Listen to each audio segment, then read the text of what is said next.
ver quem tá entrando. Oi. Ai, tomara que dê certo.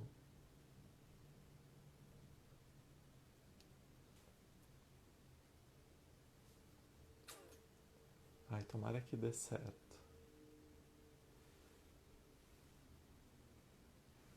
Sabe quando você fica muito na expectativa de uma coisa, assim? Acho que eu fiquei com tanta expectativa dessa live que.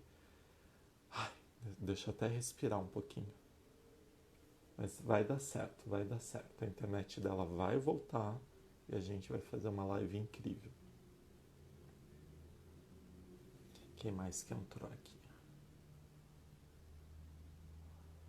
Ah, eu acho que vocês são todos amigos da Marli, né? Será que ela vai conseguir entrar? Ah, gente, vamos fazer aí figa, ó. Até o Ameba mandou um trevo. Vamos fazer um figa pra internet dela voltar, pra dar tudo certo. Vamos fazer um- vamos emanar energias positivas.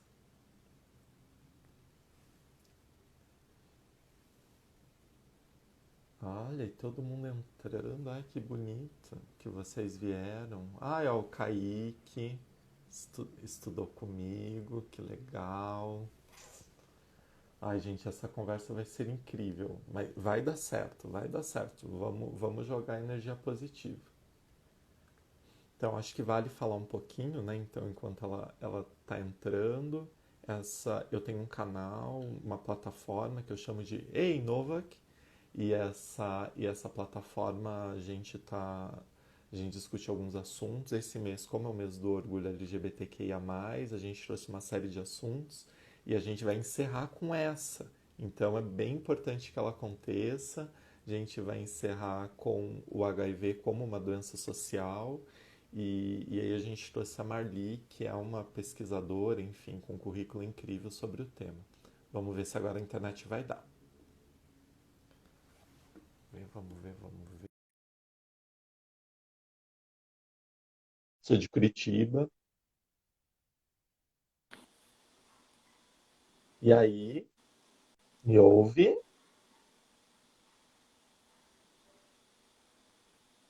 Marli? Rodrigo? Oi, tô te ouvindo. Você tá me Ah, tô, ouvindo? tô te ouvindo. Bem distante, assim, picotado, mas tô te ouvindo. Tá muito ruim, Ah, né? eu, Ai, que ah, pena. eu coloquei um fone. Será que se eu tirar o fone melhora? Vou tirar o fone. Vamos ver.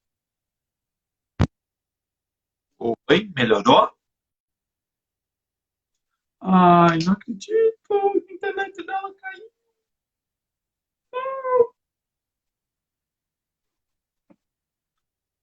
Não acredito. Puxa.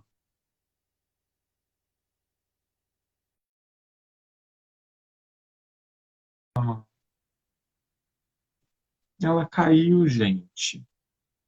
E agora? O que que a gente faz? O que que a gente faz? Acho que a internet dela não tá rolando. Começa de novo? De Beth Silva? Chama ela novamente, mas acho que a internet dela caiu, acho que ela saiu da sala. Ó, ela saiu.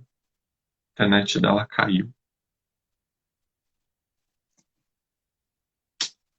A gente já encerrou uma sala e já veio para essa.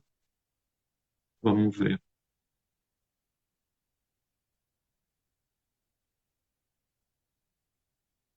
Ah, gente. Mas é aquilo que eu estava dizendo para vocês. Sabe quando você fica com muita expectativa de algo? Acho que tava com tanta expectativa dessa conversa que, que meio que deu BO. Mas é assim. Mas a gente vai conseguir. E no Rio de Janeiro, a galera do Rio, como que tá aí? Tá frio, chovendo? Como que tá?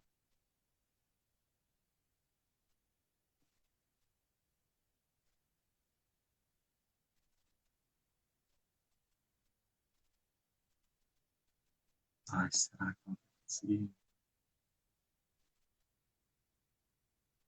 Ai, meu Deus.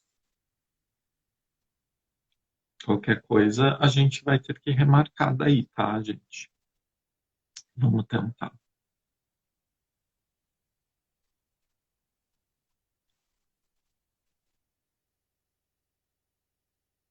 Araruama? Onde que fica Araruama? Novo pra mim, onde que fica?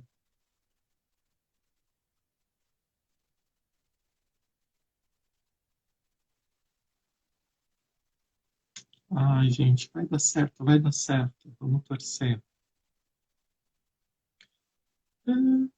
Gente, hoje eu conversei em outro perfil.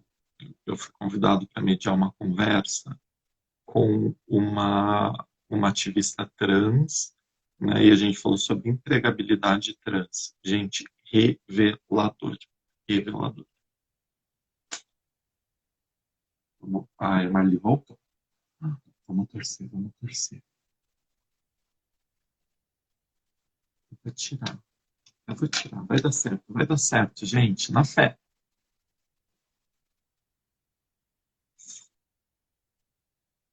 Na fé, na fé. Rodrigo, você me ouve? Eu te ouço e você me ouve? Me ouve?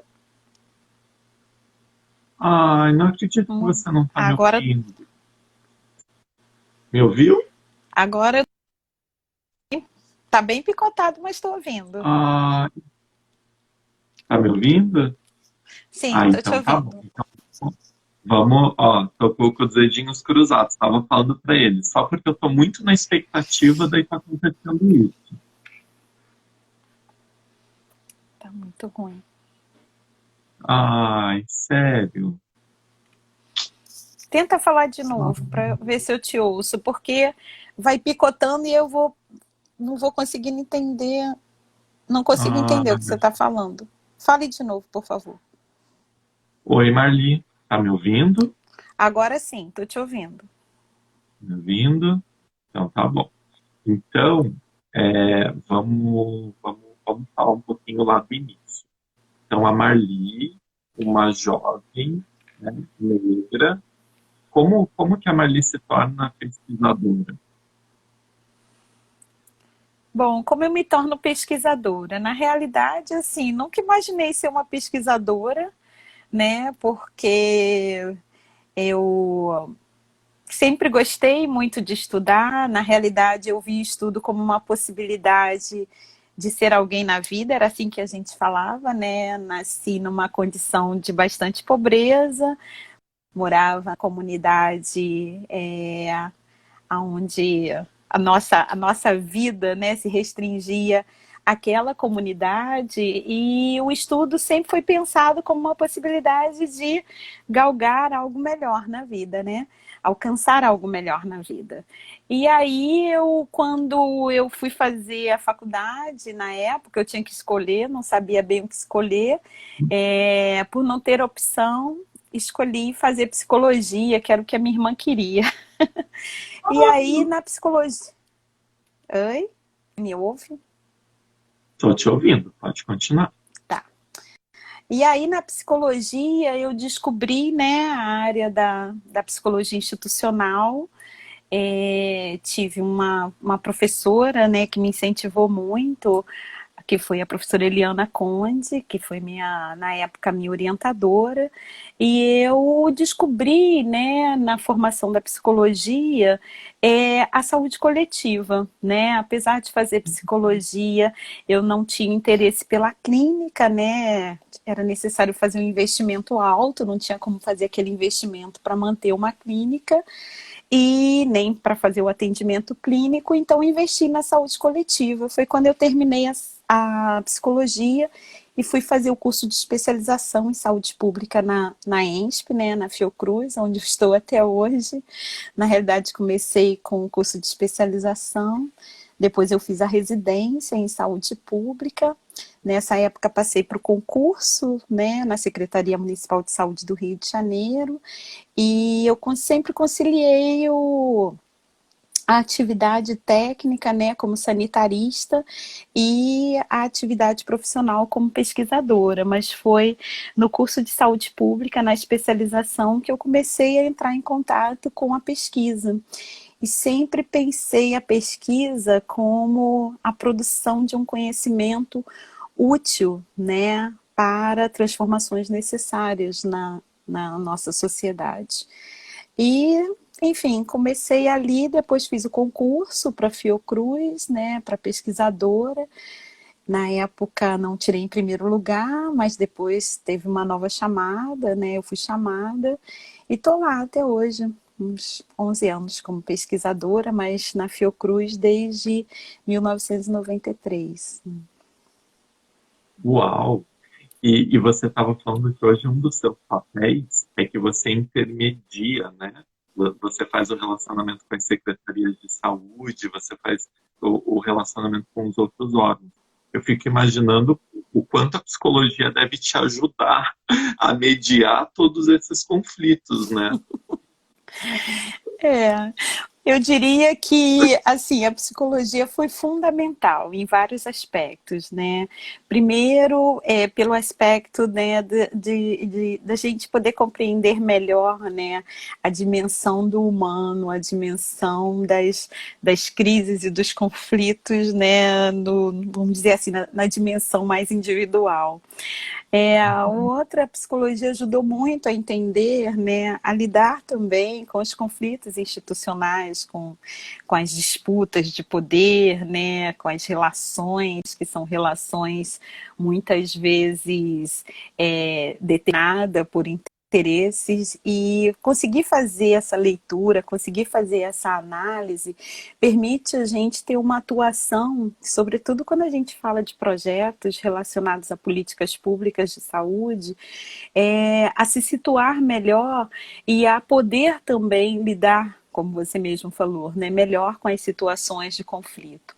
Agora eu vou dizer para você o seguinte, né, ser mulher negra não foi também uma situação tão fácil, né, para chegar aonde eu cheguei, porque muitas vezes a situação do racismo estrutural, até mesmo vamos chamar do racismo institucional, ele se colocou nessa minha trajetória, né, como um aspecto forte, e talvez eu sempre me vinculei, né, aos movimentos sociais, ao fortalecimento dos movimentos, ao fortalecimento das minorias, também por conta da minha origem, né, da minha origem não só de ser mulher, de ser negra, mas de também vir de uma origem, né, de condições sociais bastante desfavoráveis, e identificar, né, essas possibilidades de acesso, para mim, foi uma necessidade para eu também poder pensar que o acesso é algo que faz muita diferença na vida das pessoas. Nossa, isso que você está trazendo, Marli, eu interpreto, não sei, mas assim, uma coisa, a gente tem um retrato da sociedade que nem sempre é o retrato total, né? A gente mascara uma sociedade como se ela fosse uma propaganda de margarina, mas como essa outra sociedade invisível, periférica, ela se distancia cada vez mais do centro da discussão, né? Bom, eu ouvi mais ou menos o que você falou. Eu não ouvi tudo, tá bem picotado, mas eu acho que eu entendi. Que eu entendi você falar da questão da invisibilidade, né, na sociedade.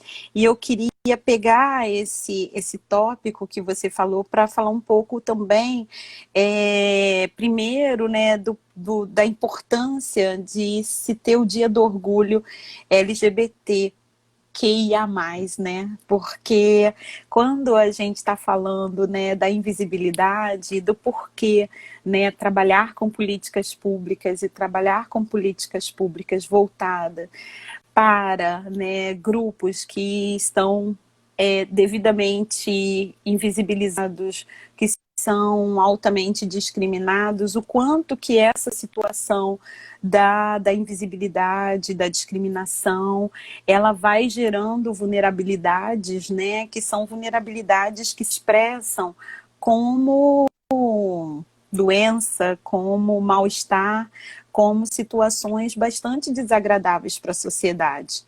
E quando a gente pensa nisso, a gente não pode pensar nisso no ponto de vista só individual, do que isso provoca enquanto um sofrimento individual, mas enquanto um sofrimento coletivo.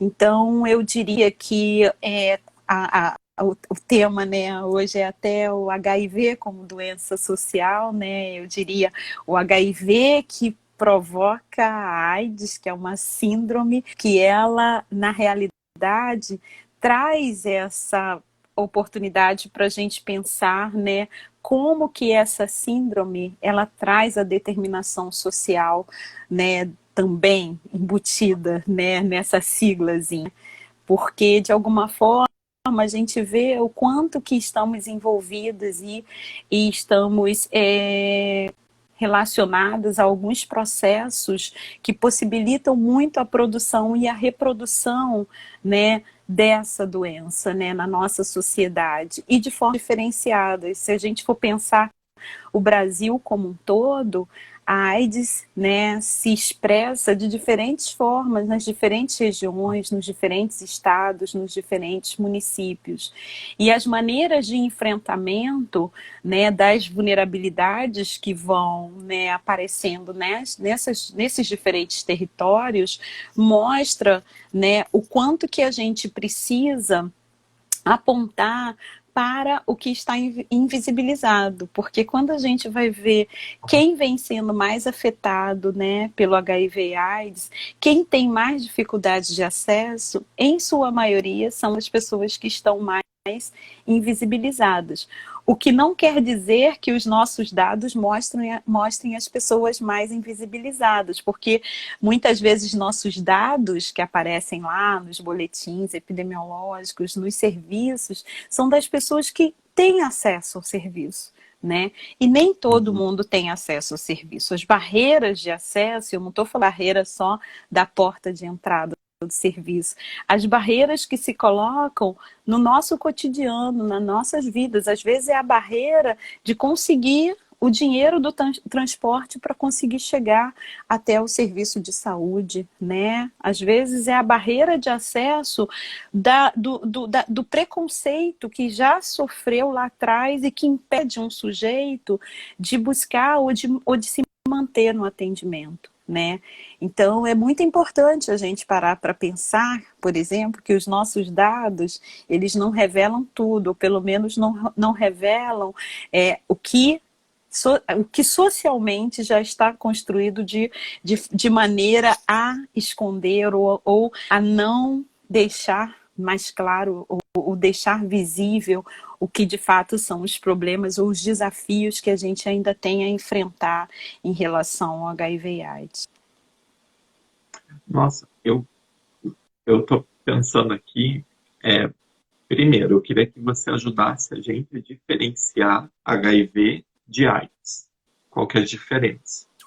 E outro ponto que eu gostaria os dados, eles também requerem uma interpretação desses dados.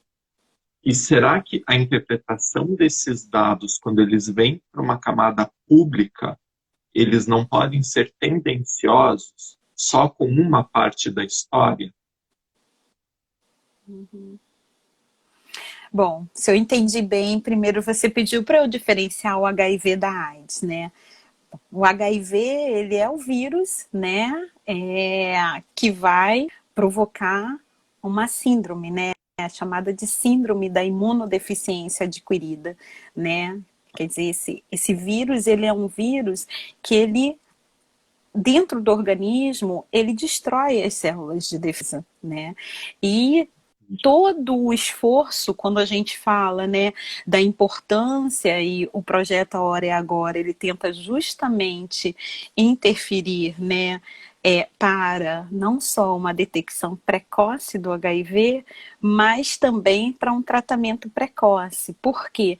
Porque uma pessoa que é infectada pelo HIV, ela vai necessariamente, né, partir daquilo que a gente chama da história natural da doença, ela vai produzir a síndrome, né? Ela vai começar a ter uma alteração nas suas células de defesa, porque a carga viral, ou seja, a quantidade de vírus circulando no organismo vai aumentar, e se nada for feito, né, a tendência é aquela pessoa vir a desenvolver o que a gente chama das doenças oportunistas. Então ela já está com AIDS, ou seja, ela já está com a deficiência, né, na sua imunidade, e as chances dela adquirir doenças oportunistas é cada vez maior, se nada for feito. O que hoje a gente, na realidade, né, por que hoje a gente vem falando tanto da importância da identificação mais precoce do HIV, né, das pessoas se testarem para poder conhecer o seu status sorológico, e ao saberem que elas são HIV, elas iniciarem logo o tratamento? Porque quanto mais precoce elas iniciam o tratamento, né, isso a gente tem visto aí pela literatura, né, tem mostrado para a gente, por isso que a gente tem investido tanto na questão do tratamento precoce, é porque você reduz ao máximo a sua carga viral, né? Não sei se você já ouviu o I igual a I, que é o indetectável é igual ao intransmissível, ou seja, você pode ter o vírus, mas você pode chegar à sua carga viral praticamente zerada, e se você não detecta a carga viral, você não vai estar transmitindo o HIV, né? Então, o que acontece? Nem todas as pessoas conseguem fazer essa detecção mais precoce ou conseguem iniciar o seu tratamento mais precoce. Então, esse projeto que eu falei para você do A Hora é Agora, o grande foco dele é em ampliar o acesso à testagem, sobretudo para as populações mais vulneráveis, para os grupos que têm mais dificuldades de acesso ao tratamento, ao diagnóstico e ao tratamento, e também iniciar o tratamento também o mais precoce possível, justamente para que as pessoas possam chegar a essa carga viral indetectável. Então, quanto mais cedo elas detectam ter o vírus, mais cedo também elas vão ter a possibilidade de se tornar indetectável. E isso aumenta muito a qualidade de vida das pessoas, né? Claro que isso não significa a cura, não é isso, tá? É você se tornar indetectável e intransmissível. E aí você perguntou sobre os dados, né? Então, primeiro, é importante a gente entender essa diferença entre HIV, ou seja, estar infectado com HIV. Outra coisa é você ter a AIDS. A gente considera que tem AIDS quando você já tem manifestação da doença, tá? Quando você tem já alguns sinais e sintomas que são indicativos da doença, tá? Quando nós olhamos os dados, quais são os nossos problemas em relação aos dados? Nem sempre eles revelam tudo, primeiro porque nós não podemos deixar de considerar que em algumas situações nós ainda temos subnotificações, ou seja, a existência seja de pessoas infectadas ou pessoas doentes que, de repente, a notificação não foi realizada. Mas, assim, grande parte nós conhecemos, tá? De quem tem AIDS. Por quê? Porque o Brasil, ele começou com a notificação de AIDS, tá? Já de alguém, das pessoas que tinham sinais e sintomas, e não do HIV. Alguns poucos municípios, desde logo muito cedo, começaram por conta própria, a notificar o HIV. Curitiba, por exemplo, fez isso, e Curitiba tem um conhecimento maior da realidade da sua epidemia. Outros municípios, né, até por de uma portaria do próprio Ministério Ministério da Saúde começaram mais recentemente a notificar os casos de HIV. Né? E isso faz com que a gente tenha, né, uma noção pelo menos um pouco mais próxima dessa epidemia, porque quando eram notificados só os casos de AIDS, a gente tinha o que a gente chama de uma epidemia, ou de uma informação muito tardia, né? Então, de qualquer forma, o que acontece é que a gente precisa ter uma informação, né, mais precisa, uma informação mais atualizada, e hoje a gente trabalha com outros sistemas de informação para tentar fazer uma vigilância, né, o mais, vamos dizer assim, atual possível, para também ter medidas que sejam medidas que efetivamente vá interferir no curso da epidemia, né? Então, hoje não se usa só, né, o SINAM, que tradicionalmente é o sistema que vinha sendo utilizado, que é o sistema de notificação, só o SIM, que é o sistema de informação de mortalidade, mas se usa muito o Ciclon, o CICEL, né, que é o sistema de informação de logística de medicamentos, o sistema de informação, né, de exames laboratoriais e outros sistemas para ajudar, né, a buscar dados que sejam dados mais fidedignos do ponto de vista, não só fidedignos, né, mas que falem mais para a gente da epidemia nesse momento mais atual, e não, né, de quem se infectou há anos atrás ou quem já morreu, porque a gente precisa ter uma vigilância mais ativa, né? Enfim, é isso. Eu acho que a informação ela é fundamental para a nossa tomada de decisão, seja do ponto de vista clínico, seja do ponto de vista mais macro das políticas, né? Do que nós vamos fazer nos municípios, né? O que nós vamos fazer para o Estado, o que nós vamos fazer até para o país. Nossa. E isso que você falou, você estava falando antes, sobre barreiras de acesso. Os dados, de alguma forma, eles fazem com que as barreiras de acesso diminuam, ou não? Não tem relação? Depende do dado. Aí eu vou falar um pouquinho da diferença, né, dos dados dos sistemas de informação nacional e dos dados produzidos, por exemplo, pelos serviços de saúde, tá? Antes só de falar dessa parte, eu queria dizer que aí eu vou usar como exemplo o projeto A Hora é Agora, e para falar do projeto A Hora é Agora, eu só queria mencionar que esse é um projeto que ele se dá numa parceria, numa colaboração muito importante entre as secretarias municipais de saúde de Curitiba, Florianópolis e Campo Grande, com a ENSP Fiocruz, né, com o Ministério da Saúde, por meio do Departamento de Doenças de Condições Crônicas e Infecções Sexualmente Transmissíveis, e com o CDC Brasil, né? Por que falar, né, desse trabalho em colaboração? Porque no meio do projeto A Hora é Agora, quando eu falei, né, que a gente não só trabalha o aspecto da ampliação do acesso à testagem, né, porque a gente tem um foco grande na prevenção e no diagnóstico, mas a gente tem um foco grande também no cuidado, então a gente quer testar precocemente, para tratar precocemente, e a gente não está falando só em relação à testagem e tratamento para HIV, mas também as outras infecções sexualmente transmissíveis, estamos falando em fazer pré, estamos falando em fazer busca de abandono, enfim, nós temos diferentes estratégias para tentar, na medida do possível, impactar, né, na epidemia nessas 3 cidades. E tem uma figura muito estratégica dentro do projeto, que é o linkador, né, que é quem, na realidade, vai ajudar a gente nisso que eu trouxe, que são as barreiras de acesso. Né, reduzir as barreiras de acesso.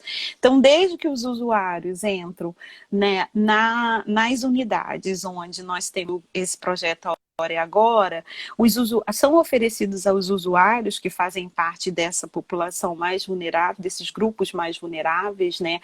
E aí a gente está está lidando com os grupos mais vulneráveis, que são aqueles que apontam, né,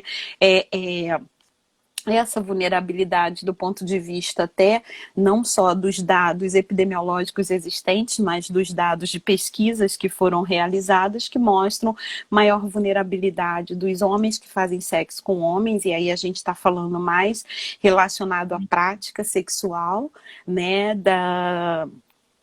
das transexuais, né? E a gente está falando dos jovens gays. Por que a gente está falando mais dos jovens gays? Porque os jovens gays têm se mostrado também muito vulneráveis, né? Então a gente tem concentrado muitas ações, né, para esse grupo. E por que trabalhar barreiras de acesso? Porque né, quando a gente fala desses segmentos, e são os segmentos que não só a literatura vem mostrando, quer dizer, diferentes pesquisas já foram feitas que vêm mostrando que esses grupos, né, e aí eu envolveria também os profissionais do sexo e as profissionais do sexo e os usuários de drogas injetáveis, que têm muita dificuldade de acesso aos serviços. Então, a nossa estratégia com o linkador é poder facilitar a vinculação desses usuários ao seu tratamento, ao seu segmento, né? E quando ele fala em reduzir essas barreiras de acesso pelo contato dos linkadores, os linkadores, eles são apoiadores, eles vão tentar identificar quais são as dificuldades que esses usuários têm, né? E aí, por meio, né, dessa abordagem dos linkadores, às vezes você vê que tem problemas relacionados a uso de drogas, né? Você vê que tem problemas relacionados à violência sexual, sobretudo. Você vê que tem muitos problemas relacionados ao estigma, né? A dificuldade de falar, seja para a família, ou a dificuldade de encontrar alguém que apoie, ou a dificuldade de revelar o status sorológico. Então, isso, a gente faz todo um levantamento, né, por meio dos linkadores, de quais são essas dificuldades, né? E a gente vai tentando reduzir as barreiras de acesso, porque esse vinculador, né, esse linkador, ele passa a ser uma pessoa de referência para essa pessoa, que por meio do WhatsApp, que por meio de uma ligação, aí o usuário que escolhe como ele prefere ser acessado, ele vai ter todo esse apoio do linkador para, como a gente costuma dizer, navegar na rede, ou seja, realizar seus exames, realizar sua consulta, identificar como que ele pode realizar o agendamento da sua consulta, para que a gente possa, assim, facilitar a vida de quem já tem a vida muito dificultada por uma série de questões que não é só do serviço de saúde, mas que são questões que perpassam, né, as nossas instituições, né, na nossa sociedade como um todo. Então, quando eu falo das barreiras de acesso, é porque a gente consegue identificá-las melhor quando a gente trabalha ou esse dado no serviço, ou trabalha com esses dados até de pesquisas, outras pesquisas que foram realizadas. Porque quando a gente trabalha com os dados, né, de caráter mais oficial, de caráter nacional, nem sempre a gente consegue ter uma melhor identificação, um melhor detalhamento sobre essas barreiras. A gente sabe quando você olha, por exemplo, que está aumentando, né, o HIV/AIDS na população, no segmento, né, de pretos e pardos, né, quando você olha lá os dados desagregado por raça e cor, você sabe que aquele dado ali, ele está mostrando para você que tem algum problema, né, para esse segmento está, enfim, apresentando, do ponto de vista aí da epidemia, apresentando mais casos do que outros segmentos. Mas, por meio dos dados das pesquisas ou do levantamento que você faz no serviço com o próprio usuário, você é capaz de aprofundar mais esse segmento e desenvolver ações que sejam ações voltadas para reduzir essas desigualdades, porque isso é uma expressão de desigualdade, já que todos nós temos direito ao acesso a serviços de saúde, né? Ótimo. Eu vou ler duas perguntas aqui que a galera mandou.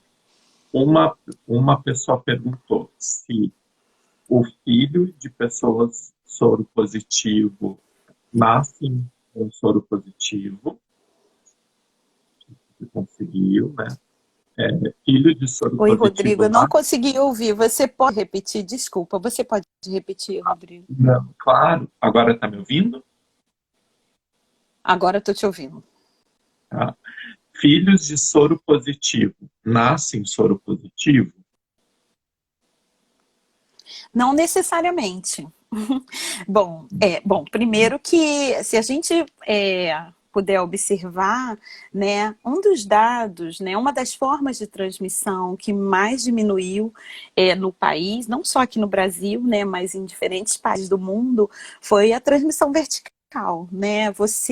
Hoje você tem, né, um protocolo muito bem definido para você poder prevenir a transmissão vertical, né? Não quer dizer que seja um sucesso absoluto, né? Porque nós temos ainda muitos problemas, como eu falei, né? Não só de acesso, como também problemas na própria atenção, que às vezes faz com que a gente não consiga né, diagnosticar todas as grávidas para ver, enfim, qual a grávida soropositiva que você precisa iniciar a profilaxia, né? Nem sempre você consegue completar o que está previsto no protocolo, mas de qualquer maneira, hoje você tem inclusive condições de prevenir, né? Do ponto de vista, lembra que eu falei do indetectável igual intransmissível, né?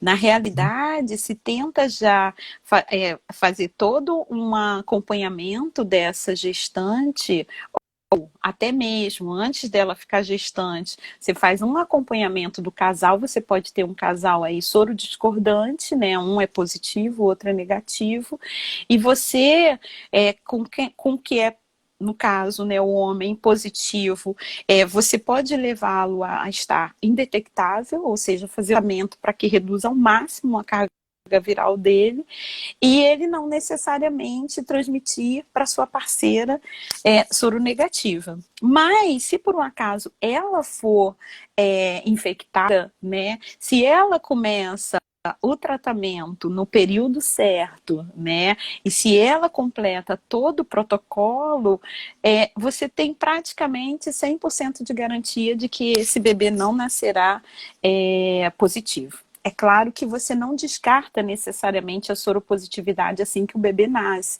porque esse bebê ele precisa fazer um acompanhamento para saber se ele vai fazer uma soroconversão ou não, tá? Então ele faz esse acompanhamento e ele não fazendo a soroconversão, ele vai ser negativo, que é o que a gente hoje tem na maioria dos casos, né, as mães soropositivas que completaram o seu protocolo. Então, nesse protocolo, há uma previsão, né, da profilaxia que é feita com a medicação anti-HIV durante a gestação, no momento do parto, e também há a prescrição, né, da não amamentação desse bebê, e aí você acaba dando, né, um leite substituto que essa mãe não amamente, porque a amamentação é uma outra forma de transmissão. Então você evita também a transmissão por meio da amamentação, né? Então, praticamente assim, a gente só não pode dizer que a gente já chegou até em Curitiba a zerar, né, a transmissão a transmissão do HIV, né, pela transmissão vertical, mas recentemente, né, surgiram poucos casos, mas surgiram, né, situações das mães refugiadas que chegaram em Curitiba. Mas Curitiba, por exemplo, é um caso de sucesso, né, quando a gente fala em transmissão vertical. Legal. E há algum tempo atrás, né, falava que o HIV, a AIDS, era doença de viado. Tá me ouvindo? Oi, Tá me fale de ouvindo? novo, Rodrigo, por favor. Fale de novo. Falava antigamente que AIDS era doença de viado. Isso não ajudou a criar um estigma tanto da doença como do público LGBT? Olha, eu acho que eu entendi mais ou menos a pergunta, tá? Se por um acaso eu vou responder. Se eu não entendi, aí você depois pode voltar. Mas o que você tinha colocado inicialmente, né, que sempre se falou que a AIDS era uma doença de viado, né?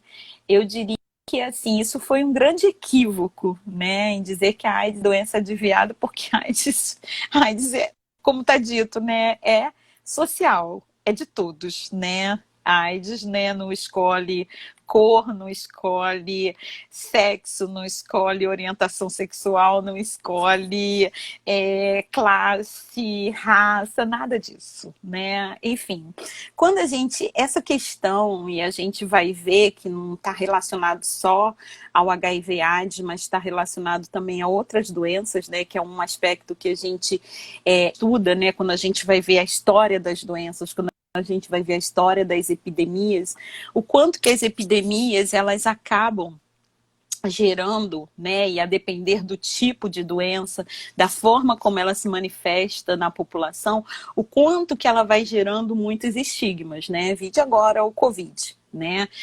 O desconhecimento, né, a falta de informação precisa vai levando o imaginário da população a, né, trazer uma série de ideias acerca daquela doença. E aí a começar a tentar buscar explicações, né, que nem sempre são explicações que vai possibilitar o entendimento claro, né, sobre a sua forma, né, de disseminação e também a sua forma de controle, mas vai gerar situações às vezes delicadas, como a situação do estigma, né, que a gente vê esse estigma com a hanseníase, a gente vê esse forte estigma com a questão da tuberculose, com HIV, com Covid, enfim. Mas quando você olha quais são as doenças que elas produzem mais estigma, né, a gente vai ver que as doenças, né, que tem a ver com a questão da sexualidade, a gente vai ver as doenças que produzem, né, algum tipo de deformação física, né?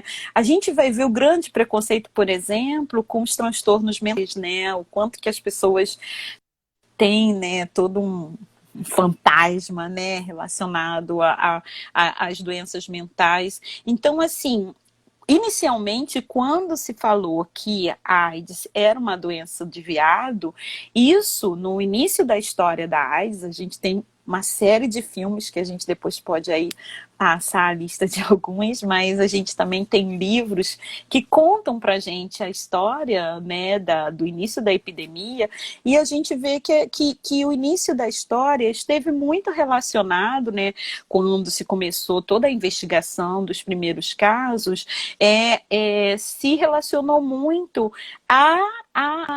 ao segmento, né, que era o segmento de gays, né, gays que frequentavam saunas, enfim, que trocavam sexo, e isso fez com que inicialmente fosse taxado que a AIDS era uma doença de gay, era uma doença de viado. Só que na medida, né, que a AIDS foi se disseminando e foi se expandindo, a gente começa a ver que ela não era só uma doença de viado, ela estava relacionada a uma transmissão sexual, né? E por estar relacionada à transmissão sexual, enfim, as pessoas que se relacionavam sexualmente estavam também suscetíveis a se infectarem pelo HIV.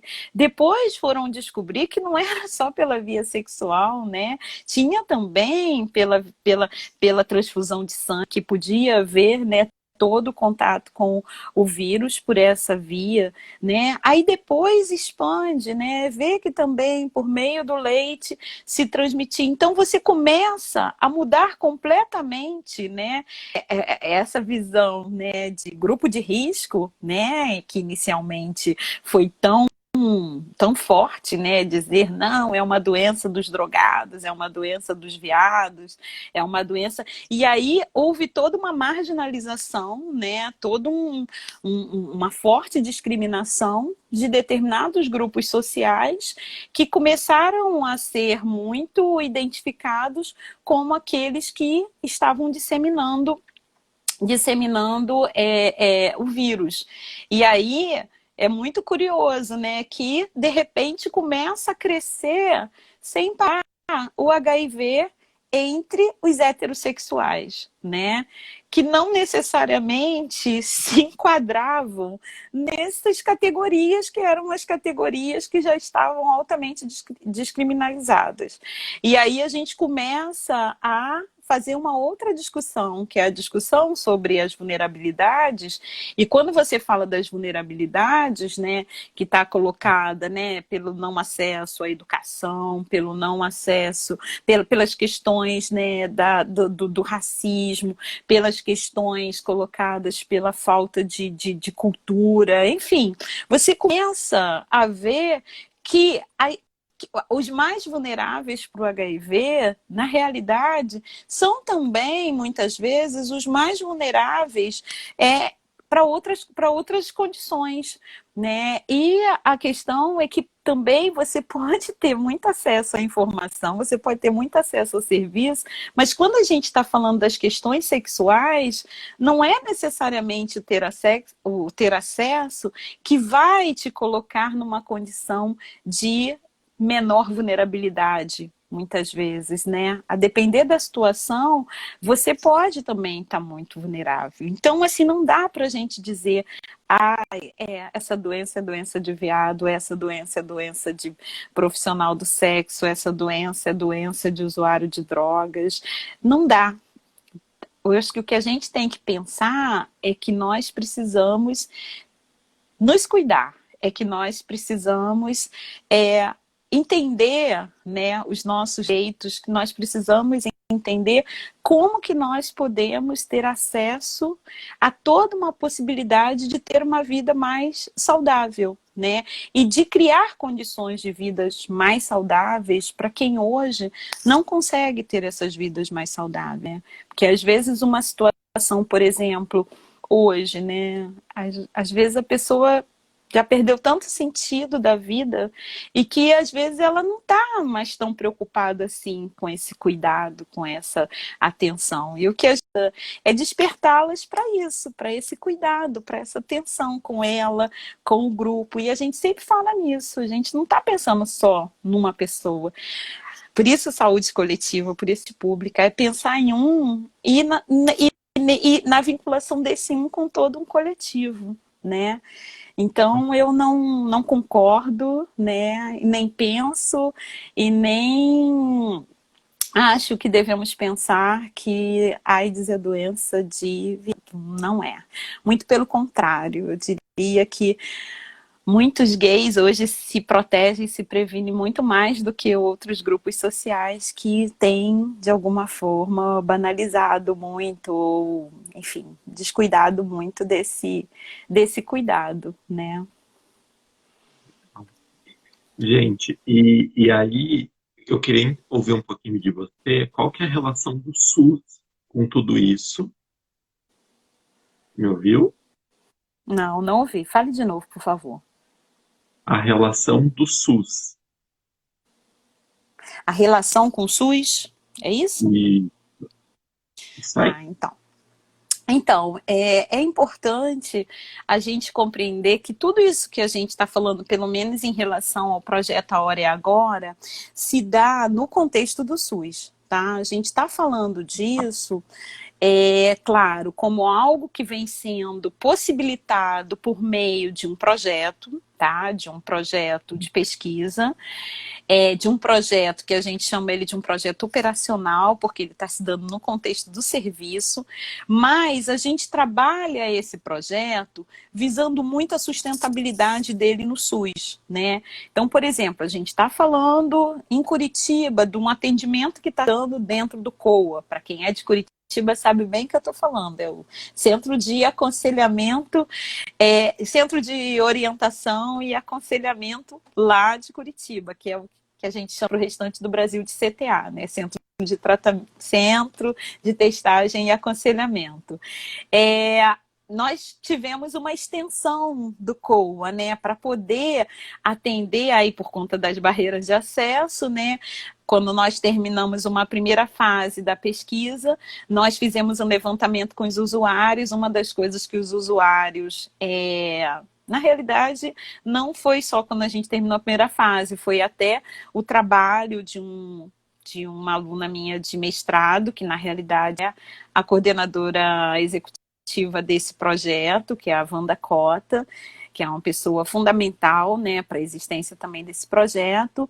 E na pesquisa que ela fez um levantamento com os usuários, onde os usuários falavam que uma das barreiras de acesso era o horário do serviço, né, o horário de funcionamento do atendimento no SUS. E a gente conseguiu, por meio desse projeto, ter uma expansão do COA, para que as equipes pudessem também atender à noite, né? Então, quem conhece a clínica lá da Brigadeiro, né? Na clínica da Brigadeiro a gente tem toda uma possibilidade de atendimento à noite. Na Florianópolis, a gente está funcionando nas 4 policlínicas que tem em Florianópolis, que é onde já concentra o atendimento, né, para HIV, e se trabalha muito com atenção primária. Então essas policlínicas, elas de alguma forma estão totalmente vinculadas à rede de atenção primária. Então elas vão, né, orientando o atendimento para a clínica de saúde da família. E no caso de Campo Grande, a gente está atuando no CTA de Campo Grande. Então, assim, tudo isso é estrutura do SUS, né? A gente não está falando, na realidade, o que o projeto traz é um plus para o atendimento que é dado no SUS, para que a gente possa implementar algumas inovações, né? Como a gente tem implementado, por exemplo, por meio desse projeto, a gente conseguiu introduzir o CD4 rápido, a carga viral rápida. Então isso propicia, né, um atendimento mais rápido, para que o usuário não tenha que voltar outras vezes ao serviço. Mas a gente sempre referencia para a rede. O usuário, ele não fica no atendimento, a não ser nos casos de PrEP, que ele continua o seu atendimento, no caso lá da clínica. Todos os demais, eles são referenciados para a rede, porque nós trabalhamos de maneira muito lá articulada com a rede de atenção primária, tá? A não ser os casos mais complicados, que às vezes não tem condições de ir para atenção primária, a gente encaminha para uma unidade de média complexidade. Mas o que facilita muito por isso que eu falei, né, de que a gente trabalha Secretaria Municipal de Saúde, Ministério, quer dizer, a gente tem um comitê gestor, né, onde a gente acompanha a implementação desses projetos dentro do SUS, para que a gente veja de que maneira que a gente pode ir otimizando, né, toda a utilização dos recursos do SUS e apenas utilizando o recurso do projeto para poder suprir as necessidades hoje dentro do SUS. É claro que, por exemplo, uma novidade que se deu com esse projeto, que foi o autoteste entregue em casa pelos Correios. Ele começou sim pelo projeto, mas hoje o Ministério da Saúde, ele arca com parte, né, das despesas por meio da entrega do autoteste. Hoje mesmo, né, em tempos de Covid, a gente tem, né, falado muito, pessoal, pede o autoteste pela plataforma. Nós temos lá o site do projeto, www.ahoraeagora.org. Peça o seu autoteste. É claro que pode pedir o autoteste, né? Esse grupo que a gente falou que é o grupo mais vulnerável, que pode acessar o teste, que são os homens, né? As trans, que podem também pedir o autoteste.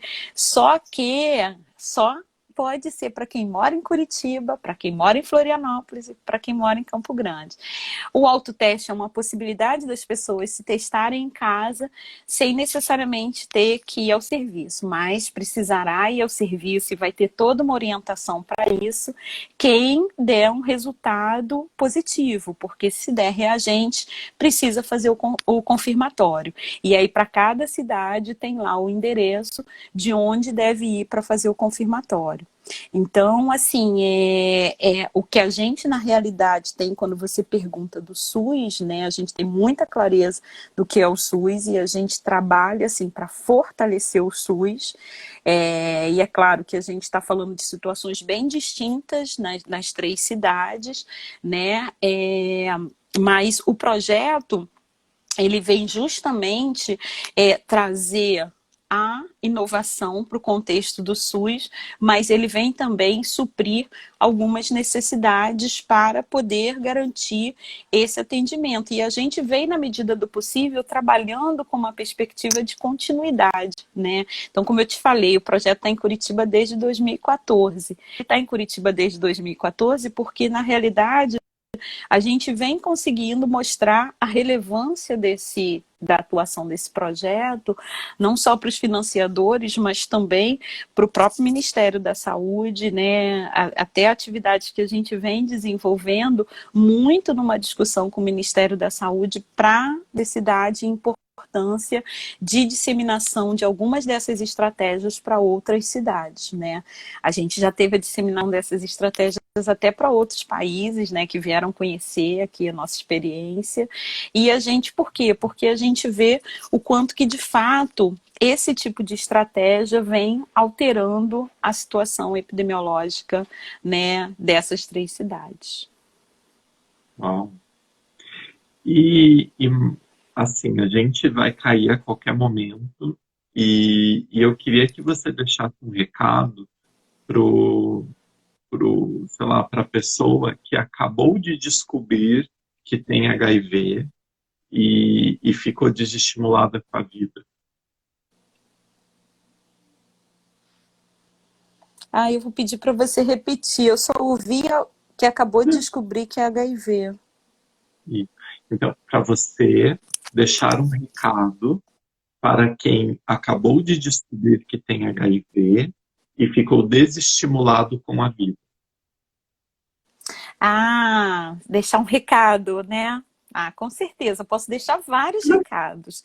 Bom, Oba! Primeiro é o seguinte, podemos desistir da vida nunca. A vida é maravilhosa. Bom, mas o primeiro recado é dizer assim, temos muitas, mas muitas possibilidades hoje para promover uma vida muito melhor para quem tem HIV do que tínhamos há alguns anos atrás.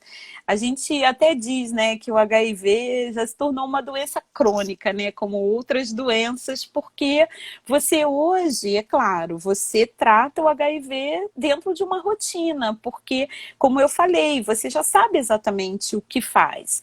A única questão é que, assim como você trata, né, uma hipertensão, uma diabetes, você vai ter que se tratar para HIV a sua vida toda, né?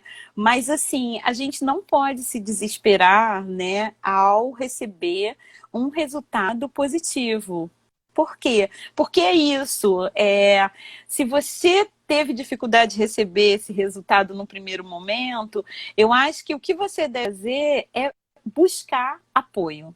Né? É buscar, seja o apoio no serviço, seja o apoio por meio de um amigo que possa, de repente, te ajudar a chegar a um serviço, porque do serviço você vai necessitar, né? Você vai necessitar para você poder receber as suas orientações devidas, para você poder fazer o seu tratamento de forma adequada e para você manter a sua vida, né? Para você namorar, para você beijar muito na boca, para você poder se divertir, para você, enfim, viver a vida, né? Agora, eu queria também dar um recado, Rodrigo, para quem não se descobriu HIV, mas que às vezes tem práticas que são práticas que podem, né, tá tornando essa pessoa mais suscetível a vir a ter o HIV, que é a possibilidade também de fazer uma prevenção mais adequada, né? Hoje a gente fala da prevenção combinada, então tem a possibilidade de procurar a PrEP, né?